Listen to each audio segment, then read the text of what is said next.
কেমন আছেন? আমি আজকে আপনাদের একটা ভিন্ডি ভাজার রেসিপি দেখাচ্ছি। এই ভিন্ডি ভাজার রেসিপিটাতে আমি ভিন্ডিটাকে না এই রকম একদম সরু সরু করে, একদম এরকম সরু সরু যেরকম আমরা ভিন্ডি ভাজা করি সেরকম করে একটু বেশি তেলে আমি আগেই ভেজে রেখে দিয়েছি। শুধু একটু নুন দিয়েছি নামানোর আগে, আর কিচ্ছু না। এবারে রান্নাটা মূল শুরু হবে। কেটেছি আর তেলে ভেজে রেখেছি। এখানে আমি নতুন করে কড়াইতে ভেন্ডি ভাজার পর তেল দিয়ে দিয়েছি। ভেন্ডিটা তুলে নিয়েছি, তেল দিয়েছি, তেলটাকে গরম করতে দিয়েছি।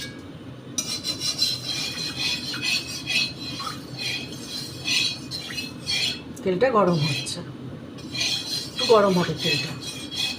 চটপট খুব ভালো লাগে খেতে।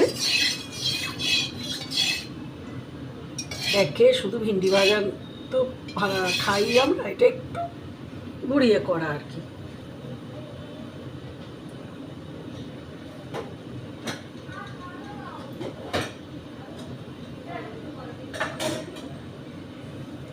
একটু অল্প একটু জিরে ফোড়ন দিলাম।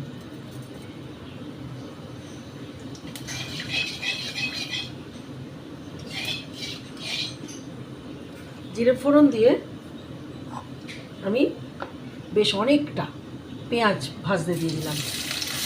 এক বাটি প্রায়, অল্প একটু রাখলাম, পেঁয়াজ ভাজতে দিয়ে দিলাম।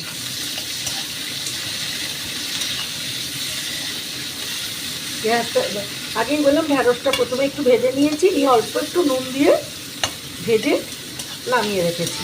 তো ভালো করেই ছাকা তেলেই ভেজেছি, যেহেতু হলুদ দিইনি বা কোনো মশলা দিইনি তাই রঙটা পাল্টায়নি। এইবারে আমি পেঁয়াজটা ভাজতে আরম্ভ করেছি। মূল রান্নাটা মানে এখন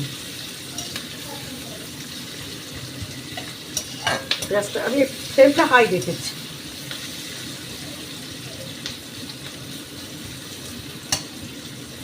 এটা ডিম দেবো।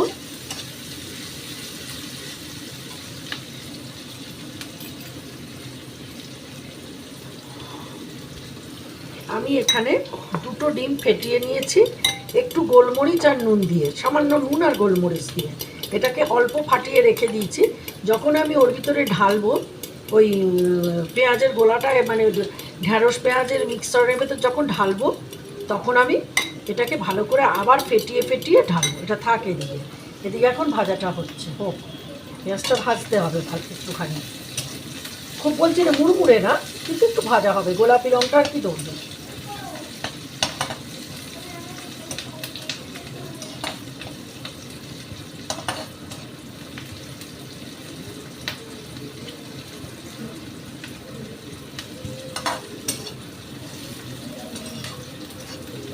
বেশ ভাজা গন্ধটা একটু বেরোবে, পেঁয়াজের সুন্দর সুঘ্রাণ।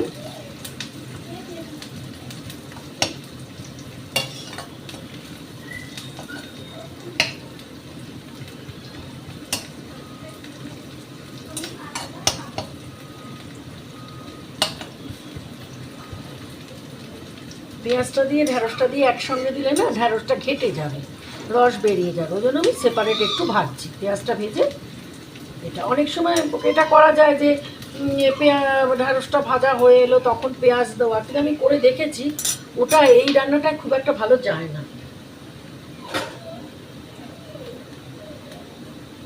আমি হলুদ গুঁড়ো দিয়ে দিলাম,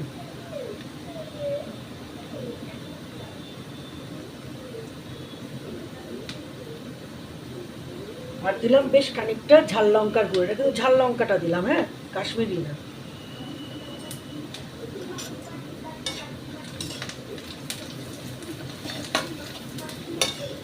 রঙটা কি সুন্দর এলো না?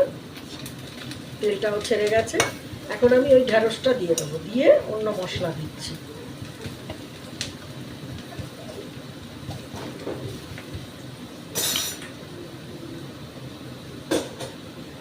আচ্ছা, এই সময় আমি এই যে ডিমটা, এই যে এটাকে এরকম একটু গুলতে গুলতে গুলতে গুলতে গুলতে গুলতে একটু এরকম এরকম করে দেবো।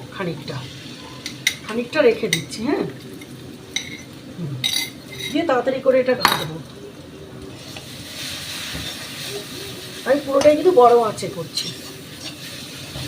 পেঁয়াজের সাথে এটাকে এরকম করে করে ঘেটে, যেরকম স্ক্রাম্বলড হয় আর কি, পেঁয়াজের সাথে ভাজছি।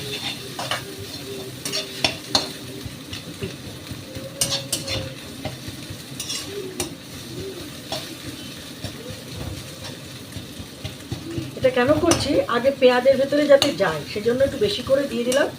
এরপরে আবার ঢ্যাঁড়সটা দেবো, ঢ্যাঁড়সের ওপর থেকে আবার দেবো, দিয়ে মূল ভাজাভুজিটা করবো একটু।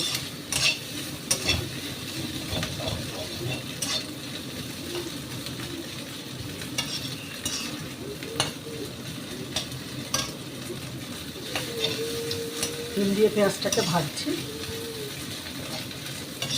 ভাজাগুলোই হচ্ছে একটু ইম্পর্টেন্স, এটা তো জল পড়বে না, ভাজা ডিম ডিম ঢ্যাঁড়সের ভাজা।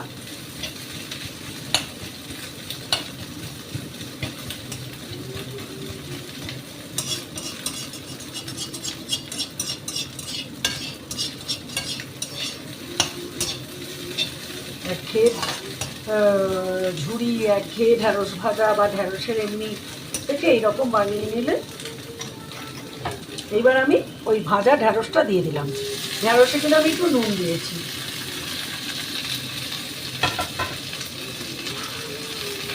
দিয়ে এবার আমি নাড়ব। এই নাড়বার সময় আমি এই যে বাকিটা রেখেছিলাম অল্প, এইটাকে আবার একটু এরকম ভালো করে ফেটিয়ে নিয়ে একটু একটু একটু একটু একটু ছেটিয়ে করে এবারে আবার ওটার সাথে নাড়তে আরম্ভ করবো। এটা একটু ঢ্যাঁড়সের গায়ে গায়ে লাগা হয়, বুঝলে, একটু ভালো করে এটা ভাজা বুঝি হবে। এখন সুন্দর আওয়াজটা হচ্ছে।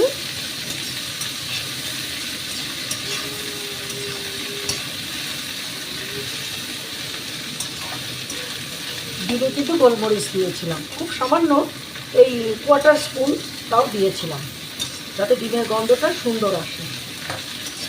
এবার এটা বেশ ভালো করে ভাজা বুঝিব, ডিমের সাথে, পেঁয়াজের সাথে, ঢ্যাঁড়সের সাথে। এটা একটা মজার ব্যাপার, এই যে ঢ্যাঁড়সের যে একটা হরহরে ভাব হয়, ওই হরহরে ভাবটা কিন্তু থাকবে না।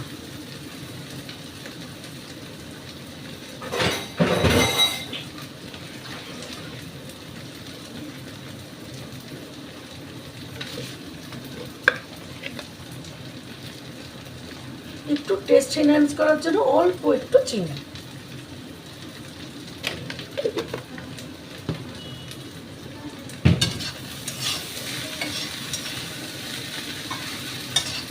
ভাজাটা ধরে ধরে দেখাচ্ছি, কিরম দেখুন, ঝুড়ো, পুরো একদম ঝুড়ো, একদম ঝুড়ো। একটু তেলটা বেশি লাগে, কারণ প্রথমবার একটু তেলে আমি ঢ্যাঁড়সটা ভেজে নিয়েছি, তবে সেই তেল ছেড়ে গেছিলো যদিও, কিন্তু পেঁয়াজটায় আবার একটু তেল দিয়েছি, কারণ এই রান্নাগুলোয় তেল কম দিয়ে করলে ডিম দিয়ে তো গন্ধ আসবে, একটু লাগবে তেল একটু, মানে যে রান্নার যেটা আর কি, সেটা তো দিতেই হবে, তাই না? এটা তো ঢ্যাঁড়স ভাতে না, একটু ডিম টিম দিয়ে মুখরোচক ভাজা, এটা শুধু প্লেটেও খাওয়া যায়। এই জল চর্চার ব্যাপারটা একটু কমে গেলে তখন এটা গরম গরম নামিয়ে ফেলা যাবে। তবে এই ব্যাপারটা একটু গরম খেলেই বেশি ভালো লাগে, ঠান্ডা হলেও অসুবিধা নেই, কারণ ভালো করে তো ভাজা থাকছে। এইবার একটু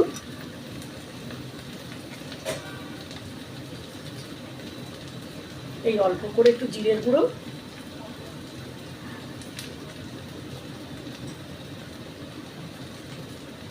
আর অল্প করে একটু ধনের গুঁড়ো ছড়িয়ে দিলাম।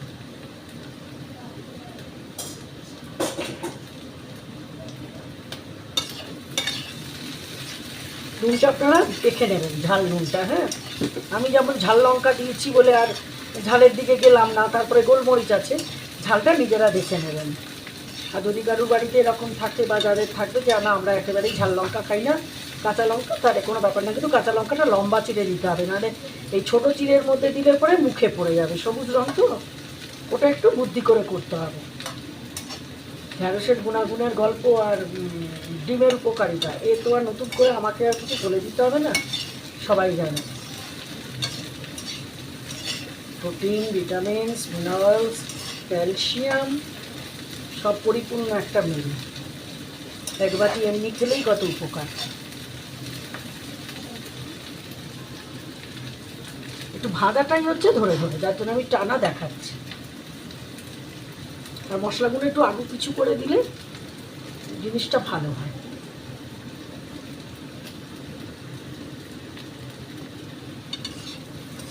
একদম তলা থেকে উঠে উঠে চলে আসছে ভাজাটা, দেখছেন তো কি সুন্দর ভাজাটা হচ্ছে, ছোট হয়ে যাচ্ছে একদম।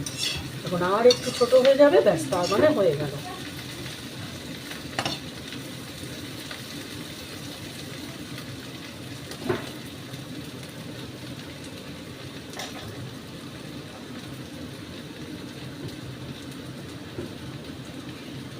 এই রান্নাটা আমি ছোটোবেলা আমার পিসিমার বাড়ি যেতাম, যদি হঠাৎ করে যেতাম তখন এরকম আলু ডিম দিয়ে, ঢ্যাঁড়স ডিম দিয়ে করে দিতেন। ওনার স্বাদ অমৃতের মতন লাগতো। আমি আমার মতন করে যেটুকু আমি আইডিয়া করে করি, সেটা তো প্রপার জানি না নিয়মটা পুরোটা কী ছিল, ছোট ছিলাম। তার পরবর্তীকালে যেরকম জেনে করেছি সেই হিসেবে করা চেষ্টা করি, সবাই তো ভালোই বলে।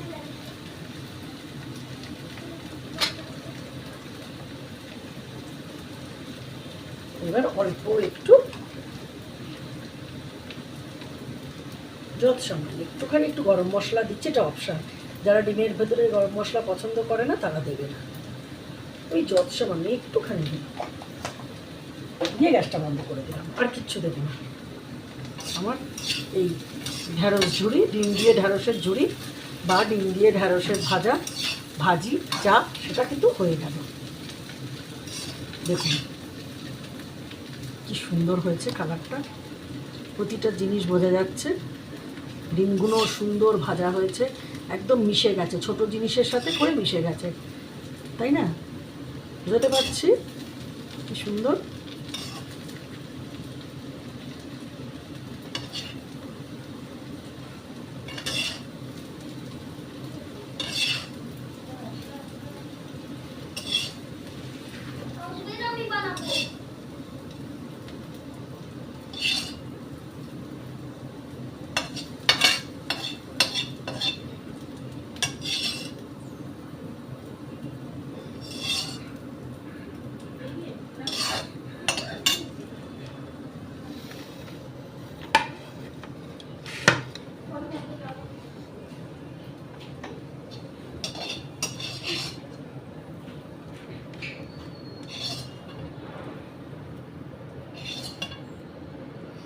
দেখুন একদম ঘরোয়া, যখন তখন বানিয়ে ফেলা যায়, একদম ঘরের জিনিস দিয়ে এই সাদামাটা ডিম ঢ্যাঁড়সের ভাজা যাই বলা চলে, ঝুড়ো কীরকম হয়েছে। আপনারা কিন্তু অবশ্যই বানাবেন, বানিয়ে আমাকে জানাবেন যে কেমন হলো। আর প্লিজ সাবস্ক্রাইব করবেন, লাইক শেয়ার, কে কোথার থেকে করছেন। আর আপনাদের যদি আরও এরকম এর ভিতরে আরও কিছু দিয়ে জানা থাকে বা আরও কিছু নতুনত্ব জানা থাকে, সেটাও আমাকে প্লিজ জানাবেন। আজ আসি, খুব ভালো থাকবেন।